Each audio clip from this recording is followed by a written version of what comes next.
പാലക്കാട്ട് ചെന്താമര എന്ന് പറയുന്ന ഒരാൾ അയാൾ ഒരു സ്ത്രീയെ കൊലപ്പെടുത്തി. വർഷങ്ങൾക്ക് ശേഷം അതേ സ്ത്രീയുടെ ഭർത്താവിനെയും ഭർത്തൃമാതാവിനെയും കൊലപ്പെടുത്തി. മക്കളെ കൊല്ലുമെന്ന് ഭീഷണിപ്പെടുത്തി. അപ്പോൾ പോലീസിൽ പലതവണ പരാതി പറഞ്ഞിട്ടും ഇയാൾക്കെതിരെ യാതൊരു നടപടിയും എടുത്തില്ല. അതുകൊണ്ട് SHOയെ അവിടുന്ന് സസ്പെൻഡ് ചെയ്യുകയൊക്കെ ചെയ്തു. പക്ഷേ കേരളത്തിലെ ഒരു നീതിന്യായ വ്യവസ്ഥ ശരിയായ രീതിയിലല്ല പോകുന്നതെന്ന് ജനങ്ങൾ ചിന്തിച്ചു തുടങ്ങിയെന്നൊരു സംശയമുണ്ടല്ലോ. അല്ലേ, കൊല്ലപ്പെട്ട ഈ സുധാകരൻ്റെ മകൾ അഖില പറഞ്ഞത് ഞങ്ങൾക്ക് പോലീസിൽ വിശ്വാസമില്ല എന്നാണ്. ആ വാചകം അത് ആ കുട്ടിയുടെ സ്വന്തം വാചകമല്ല, ശരിക്കും കേരളത്തിൻ്റെ വാചകമായി മാറുകയാണ്. കേരള പോലീസിൽ വിശ്വാസമില്ല. എന്നാൽ കേരള പോലീസ് വളരെ സുദീർഘമായിട്ടുള്ള രീതിയിൽ പല കാര്യങ്ങളും ചെയ്യുന്നുണ്ട് എന്നുള്ളത് നമുക്കറിയാം. പക്ഷേ പോലീസ് ഉദ്യോഗസ്ഥർ ചിലർ അവരുടെ ഉത്തരവാദിത്വം നിർവഹിക്കപ്പെടാതെ പോകുമ്പോൾ അതിൻ്റെ മുഴുവൻ പഴി കേൾക്കേണ്ടി വരുന്ന പോലീസ് സേനക്കാണ്. പോലീസിൽ വിശ്വാസമില്ല എന്നുള്ളതിനേക്കാൾ ഉപരി അവരുടെ ആ പോലീസ് സ്റ്റേഷൻ അതിർത്തിയിൽ പ്രവർത്തിക്കുന്നതായിട്ടുള്ള പോലീസിനും പോലീസ് ഉദ്യോഗസ്ഥന്മാരിൽ വിശ്വാസമില്ല എന്നുള്ളതാണ് ശരിയായിട്ടുള്ള കാര്യം.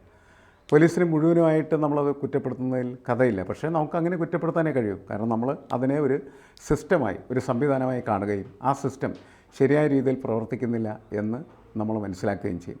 ഇത് പാലക്കാട്ടം പ്രശ്നമല്ല. ഒരാഴ്ച മുമ്പാണ് ചേന്നമംഗലത്ത് ഒരു കുടുംബത്തിൽ 3 പേര് വെട്ടിക്കൊലപ്പെടുത്തിയത്. ആ പ്രതിക്കെതിരെയും പരാതി കൊടുത്തിരുന്നതാണ് കുടുംബം. പക്ഷേ പോലീസ് ശ്രദ്ധിച്ചില്ല, പോലീസ് ജാഗ്രത കാണിച്ചില്ല. അവസാനം ആ 3 ജീവൻ പൊലിഞ്ഞു എന്നുള്ളതാണ്. വലിയ പാരമ്പര്യം ഉള്ള ഒരു പ്രദേശമാണ് ചേന്ദമംഗലം. പക്ഷേ അവർ ആകെ നാണം കെട്ട അവസ്ഥയിൽ ജീവിക്കേണ്ട ഒരു ഗതികേടിലെത്തിക്കഴിഞ്ഞിരിക്കുകയാണ് ചെയ്യുന്നത്. പോലീസാണ് അതിന് ഉത്തരവാദി എന്ന് നമുക്കെല്ലാവർക്കും അറിയാം. കാരണം ക്രിമിനലുകളെ എളുപ്പത്തിൽ നന്നാക്കാനായിട്ട് കഴിയില്ല. ക്രിമിനലുകളുള്ള നമ്മുടെ നീതിന്യായ വ്യവസ്ഥയ്ക്ക് തന്നെ കുഴപ്പമുണ്ടോ എന്ന് നമ്മൾ പരിശോധിക്കുന്ന ഒരു സാഹചര്യത്തിലേക്ക് നമ്മൾ എത്തിയിരിക്കുകയാണ്. സാധാരണ നമ്മുടെ ജയിലുകൾ, അതേപോലെ പോലീസ് സ്റ്റേഷനുകളൊക്കെ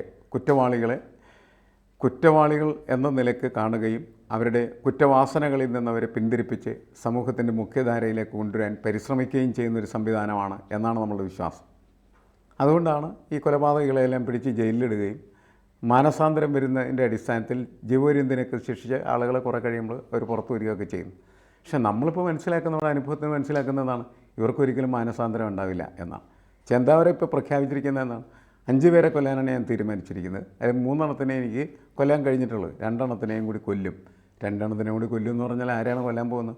ഈ സുധാകരൻ്റെ മക്കളെ 2 പേരും കൊന്നുകളയും. 2 പെൺമക്കളുണ്ട്, അവരെ കൊന്നുകളയുമെന്നാണ് അയാൾ പ്രഖ്യാപിച്ചിരിക്കുന്നത്.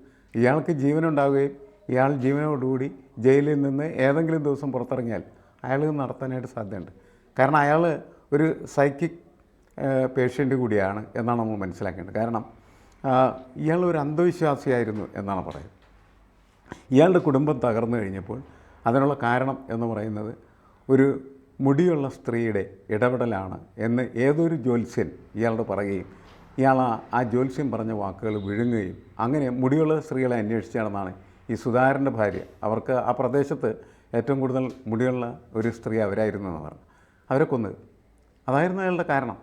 പക്ഷേ ഈ സുധാകരൻ്റെ മക്കളിപ്പോൾ പറയുന്നത് അതങ്ങനെ ഒരു അന്ധവിശ്വാസത്തിൻ്റെ പേരിൽ കൊല ചെയ്തതാണ് എന്ന് വിചാരിക്കും. അത് 5 കൊല്ലം മുമ്പ് നടന്നൊരു സംഭവമാണ്. പക്ഷേ എന്തിനാണ് എൻ്റെ അച്ഛനെയും എൻ്റെ അച്ഛൻ്റെ അമ്മയും ഒക്കെ ഇയാൾ കൊല ചെയ്തതെന്ന് ഞങ്ങൾക്ക് മനസ്സിലാവുന്നില്ല. ഒരു കോളേജ് വിദ്യാർത്ഥിനിയാണ് പെൺകുട്ടി. ആ പെൺകുട്ടിക്ക് ആ വീട്ടിൽ താമസിക്കാൻ ഭയമായിരുന്നു, അതുകൊണ്ട് അവിടേക്ക് വരില്ല. ഇപ്പോൾ ഏറ്റവും ഒടുവിൽ സുധാകരൻ മോട്ടോർ ക്ലെയിമോ അതിൻ്റെ എന്തോ ഇൻഷുറൻസിൻ്റെ പണം അടയ്ക്കാൻ വേണ്ടിയിട്ട് പോകാൻ നിൽക്കുകയാണ്. അപ്പോൾ മകൾ പറഞ്ഞു, അച്ഛൻ എനിക്ക് അങ്ങോട്ട് വരാൻ പേടിയാണ്, അച്ഛൻ ആ പൈസയും എടുത്തിട്ട് വാ, ഞാൻ ജംഗ്ഷനിൽ നിൽക്കാം, ആ റോഡിൽ നിൽക്കാം. അങ്ങനെ മകളുടെ അടുത്തേക്ക് പോകുന്ന വഴിക്കാണ് ഈ സുധാകരനെ അയാൾ കൊല്ലുന്നത്. തടയാൻ വന്ന അമ്മയെ കൊന്നു. അപ്പോൾ ഈ മകൾ വീട്ടിൽ ചെന്നിരുന്നുവെങ്കിൽ മകളെയും അവിടെ വെച്ച് തന്നെ തീർക്കുമായിരുന്നു. ഇത് പോലീസിൽ പരാതി നൽകി. അപ്പോൾ വേണമെങ്കിൽ പോലീസിനൊരു നടപടി എടുക്കാം. കാരണം ജാമ്യത്തിൽ ഇറങ്ങിയ വ്യക്തിയാണ്, കൊലക്കേസ് പ്രതിയെ ജാമ്യം റദ്ദാക്കാമായിരുന്നു. അപ്പോൾ പോലീസ് തീരുമാനങ്ങൾ എടുക്കേണ്ട സമയത്ത് കൃത്യമായ തീരുമാനം എടുത്തില്ലെങ്കിൽ പൊലിയുന്നത് സാധാരണക്കാരൻ്റെ ജീവിതമാണ്. അല്ല, പോലീസ് എന്ന് പറയുന്നത് എന്തിനാണ് ഈ പോലീസിന് നമ്മൾ ലക്ഷക്കണക്കിന് രൂപ ശമ്പളം കൊടുത്ത് ഇവനെയൊക്കെ SIയും അതേപോലെ തന്നെ സർക്കിൾ ഇൻസ്പെക്ടറും അതിൻ്റെ മുകളിലുള്ള SPയും കുന്തമൊക്കെ ആയിട്ട് സ്ഥാപിക്കണം എന്നുള്ളൊരു പ്രശ്നമുണ്ടല്ലോ. ഇവർ മനുഷ്യൻ്റെ സ്വത്തിനും ജീവനും സംരക്ഷണം നൽകുന്നതിന് വേണ്ടിയിട്ടാണ് ഓരോ ദിവസം പണം വാങ്ങുന്നത്. അതെ. അപ്പോൾ അങ്ങനെ പണം വാങ്ങി ജോലിയെടുക്കുന്ന ആളുകൾ അവരുടെ ഉത്തരവാദിത്വം നിർവഹിച്ചില്ലെങ്കിൽ അവർക്ക് കടുത്ത ശിക്ഷ കൊടുക്കാൻ, സസ്പെൻഡ് ചെയ്യില്ല, അവനെ പിടിച്ച് ജയിലിടണം. അങ്ങനെ നമ്മുടെ നീതിന്യായ വ്യവസ്ഥയിൽ ഒരു ഡീകൺസ്ട്രക്ഷൻ ആവശ്യമാണ് എന്നാണ് എനിക്ക് തോന്നുന്നത്. ഇവിടെ എന്താ സംഭവിക്കണമെന്ന് വെച്ചാൽ എന്ത് കുറ്റം ചെയ്താലും പോലീസ് ഉദ്യോഗസ്ഥരെ സംരക്ഷിക്കുന്ന ഒരു സമീപനമാണ് പോലീസ് സേനയ്ക്ക് പൊതുവേ ഉള്ളത്. ആ പോലീസ് സേനയുടെ തലപ്പത്തിരിക്കുന്ന ആഭ്യന്തരമന്ത്രിയും അതിന് തലയാട്ടുന്ന കാഴ്ചയാണ് നമ്മൾ കാണുന്നത്. എന്നിട്ട് ഇവരതിനൊരു ന്യായം പറയും. എന്താണ് ആ ന്യായം?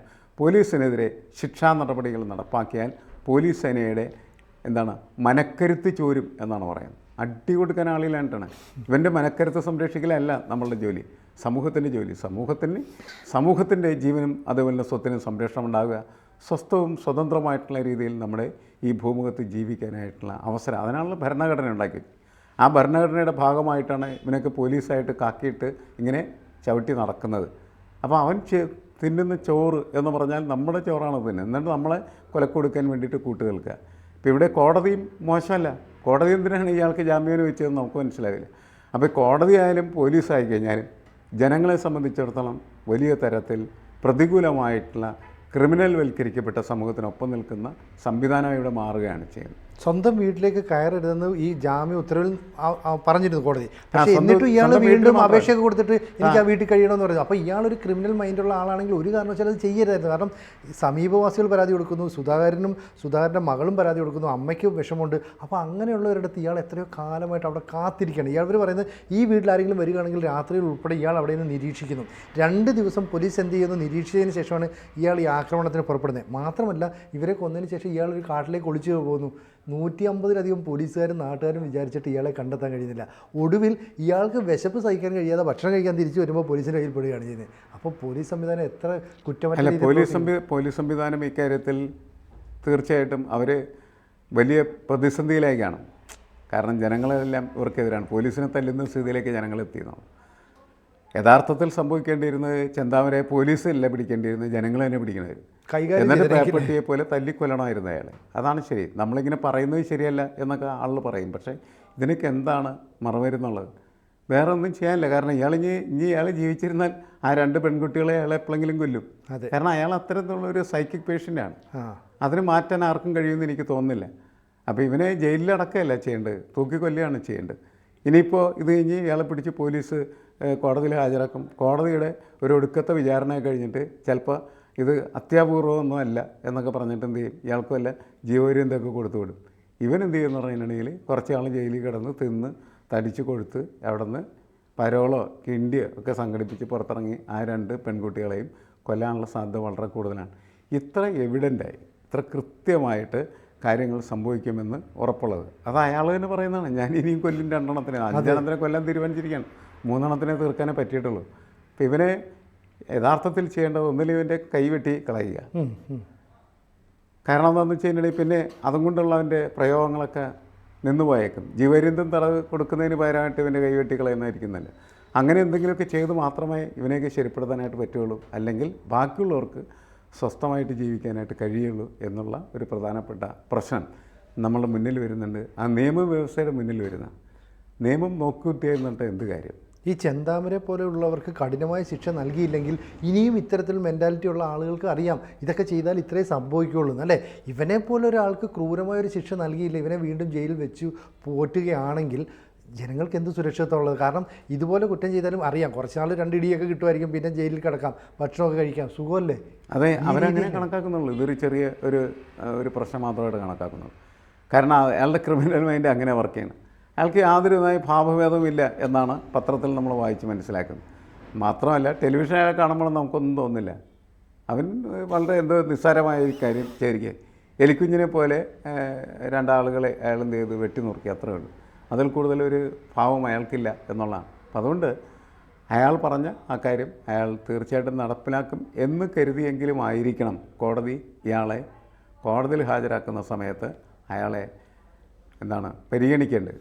അയാളുടെ ഓരോരുത്തരുടെയും ഗ്രാവിറ്റി മനസ്സിലാക്കി പരിഗണിച്ച് അതിനനുസരിച്ച് നമുക്ക് അങ്ങനത്തെ ഒരു നിയമം തന്നെ ആവശ്യമാണ്. ശരിക്കും എനിക്ക് തോന്നുന്നത് നല്ലത് ഇയാളെ ജനങ്ങൾ ഹാൻഡിൽ ചെയ്യുന്നതിനായിരുന്നു നല്ലത്. നമ്മുടെ ഒരു അപ്പോൾ നമ്മളിത് കഴിഞ്ഞ് അവരെ അങ്ങനെ സംഭവിച്ചാൽ നമ്മൾ ഉടനെ തന്നെ അത് ശരിയല്ലെന്ന് പറയും. ആൾക്കൂട്ടക്കൊലയാണ്, തേങ്ങാക്കൊലയാണെന്നൊക്കെ നമ്മൾ തന്നെ ഇരുന്ന് സംസാരിക്കും. അതെ, പക്ഷേ ഇതിനൊക്കെ എന്താണ് പ്രതിവിധി എന്ന് നമുക്കറിയില്ല. അപ്പോൾ ഈ എറണാകുളത്തുണ്ടായ സംഭവം ഇതിന് സമാനമാണ്. ഇവിടെ പാലക്കാടുണ്ടായ സംഭവം 2ഇടത്തും പോലീസിന് വേണമെങ്കിൽ ഒരു ആക്ഷൻ എടുത്തായിരുന്നെങ്കിൽ, അല്ല, പോലീസ് ആക്ഷൻ ഉണ്ടായിരുന്നെങ്കിൽ 2 സംഭവങ്ങളും നടക്കില്ലായിരുന്നു എന്നുള്ളത് പൊതുവെ നമ്മുടെ ഒരു നിഗമനം അതാണ്. ശരി, എറണാകുളത്തും പോലീസിൽ പരാതി കൃത്യമായിട്ട് കൊടുത്തിരുന്നു ചേന്നമംഗലത്തെ വിഷയം. അതെ, അത് കൃത്യമായിട്ട് പോലീസ് ഇടപെട്ടിരുന്നെങ്കിൽ ആ കൊലപാതകത്തിൽ നിന്നും യഥാർത്ഥത്തിൽ ആ പ്രതിയെ നമുക്ക് എന്ത് ചെയ്യാൻ പറ്റും? പിന്തിരിപ്പിക്കാൻ. അതുപോലെ ചെന്താമരയെ അവിടെ എന്താണ് അയാളുടെ വീട്ടിൽ താമസിക്കാനായിട്ട് പാടില്ലെന്ന് വ്യവസ്ഥയിലാണ് കോടതി ജാമ്യം കൊടുത്തതെങ്കിൽ പോലീസിൻ്റെ അടുത്ത് ആ വീട്ടുകാർ പരാതി പറയുമ്പോൾ പോലീസ് എന്ത് തേങ്ങയൊക്കെ നടക്കുന്നത് ശരിക്കും പറഞ്ഞിട്ടുണ്ടെങ്കിൽ അവർക്ക് അയാളെ പിടിച്ചുകൊണ്ടുപോയി അകത്തിടുകയോ ജാമ്യം റദ്ദുകയോ ചെയ്യാമായിരുന്നു, ജാമ്യം റദ്ദ് ചെയ്യുന്നതിന് വേണ്ടി ശ്രമിക്കാമായിരുന്നു, അല്ലെങ്കിൽ ആ വീട്ടുകാർക്ക് സംരക്ഷണം കൊടുക്കാൻ വേണ്ടിയിട്ട് 2 പോലീസുകാരെ അവിടെ വിടുകയെങ്കിലും ചെയ്യാമായിരുന്നു. ഇതൊന്നും ചെയ്യാണ്ട് വെറുതെ സർക്കാർ കൊടുക്കുന്ന കാശ് തിന്ന് മുടിച്ച് സുഖിച്ച് ജീവിക്കുന്ന അവസ്ഥയിലെ പോലീസ് സ്റ്റേഷനും പോലീസ് അന്തേവാസികളും മാറിക്കഴിഞ്ഞിരിക്കുന്നതാണ്. ഒരു കാരണവശാലും ഇതിനെ ന്യായീകരിക്കാൻ പാടില്ല എന്നുള്ളതാണ്. ഉദ്യോഗസ്ഥരെ സസ്പെൻഡ് ചെയ്തിട്ട് കാര്യമില്ല, ഒന്നിലെ അവരെ ജോലിയിൽ നിന്ന് പിരിച്ചുവിടുക, അതല്ലെങ്കിൽ അവരെ പിടിച്ച് ജയിലിലിടുക ഇത്തരം പ്രവർത്തിക്കുന്ന ആളുകൾ. അല്ലാതെ ഇവർക്ക് എങ്ങനെയാണ് നമുക്ക് ഉത്തരവാദിത്വ ബോധം ഉണ്ടാക്കി കൊടുക്കാനായിട്ട് പറ്റുക? നല്ല എത്രയോ പോലീസുകാർ ഈ പോലീസ് സേനയിൽ പ്രവർത്തിക്കുന്നുണ്ട്, നല്ല എത്രയോ ഇൻസ്പെക്ടർമാരുണ്ട്, സർക്കിൾ ഇൻസ്പെക്ടർമാരുണ്ട്, DSPമാരുണ്ട്. അവർക്കൊക്കെ തന്നെ മാനക്കേടും നാണക്കേടുമായിട്ട് ഇത്തരത്തിലുള്ള തൂങ്ങാമ്പലുകൾ മാറിത്തീരുന്നു. കൂടുതൽ വാർത്തകളും വിശേഷങ്ങളും നിങ്ങളിലേക്ക് എത്താൻ ABC മലയാളം സബ്സ്ക്രൈബ് ചെയ്യുക, ബെൽ ബട്ടണും അമർത്തുക.